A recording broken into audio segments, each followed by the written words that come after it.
Hello, this is Mrs. Crismale, and I'm going to talk to you a little bit about our character mandala project.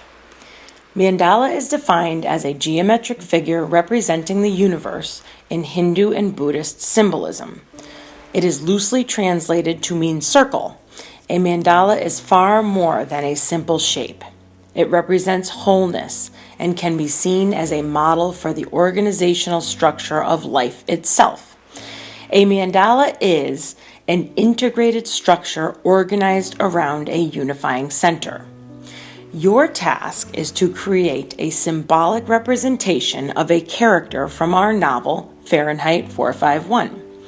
Throughout our reading of Ray Bradbury's work, we have examined character development, all types of symbolism, and the meaning behind each symbol, various allusions, and ideas surrounding theme.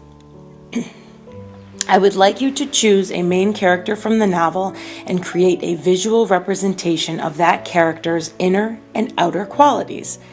How does that dynamic character evolve over the course of the plot? Or is the character static and remains the same?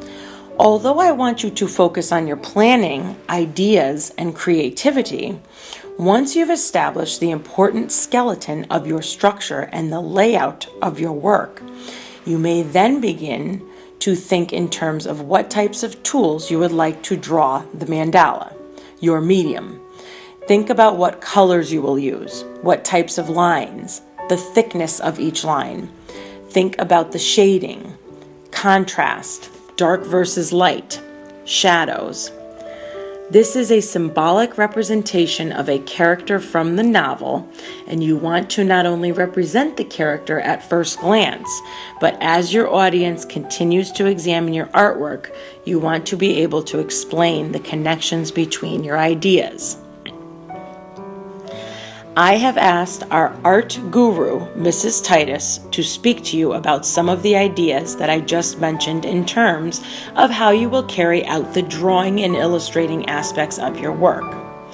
You will have access to a video or two that Mrs. Titus has graciously put together to help us with the artistic aspects of our work.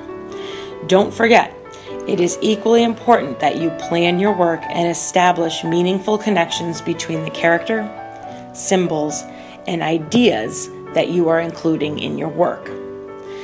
As far as what you will be graded on, creativity and your ability to explain your work in writing. You are required to write an analysis, which may be 1 to 2 pages of your work. Explain the various elements that you included in the picture and the connections to literary elements. Your explanation is worth 25 points. When I look at your mandala, it should be neat and it should look like a whole finished product. I should be able to identify which character you've chosen to represent with a quick glance. The mandala should be a finished product, and whether it includes color or it is black and white, the picture should look complete and that you've put thought and work into the piece. Your finished product will receive 25 points.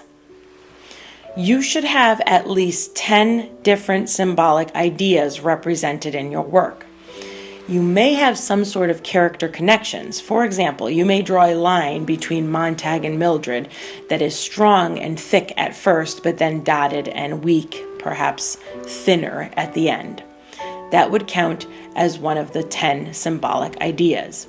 You may also include arrows, arrow ends, or hearts, or broken hearts, instead of a line, to represent the relationships.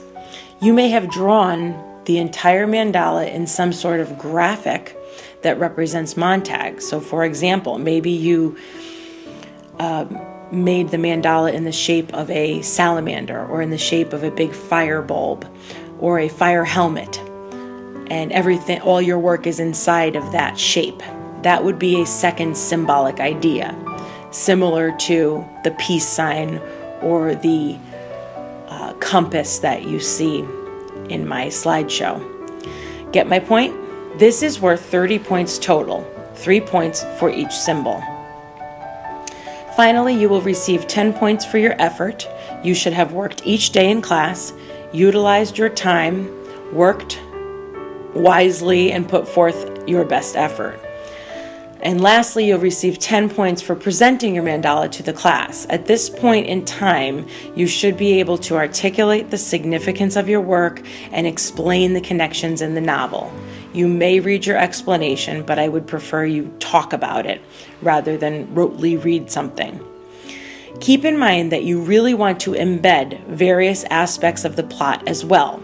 Think about how the climax, conflict, theme, and other aspects of your novel may relate to your artwork or within your artwork. Put forth effort and do the best you can. You may view Mrs. Titus's videos to help you with your ideas for how to draw your artwork. Please feel free to ask me questions at any time moving forward and continue to utilize your notes, quotations, and character qualities that are available both in class and in your notebook. Do your best and be creative.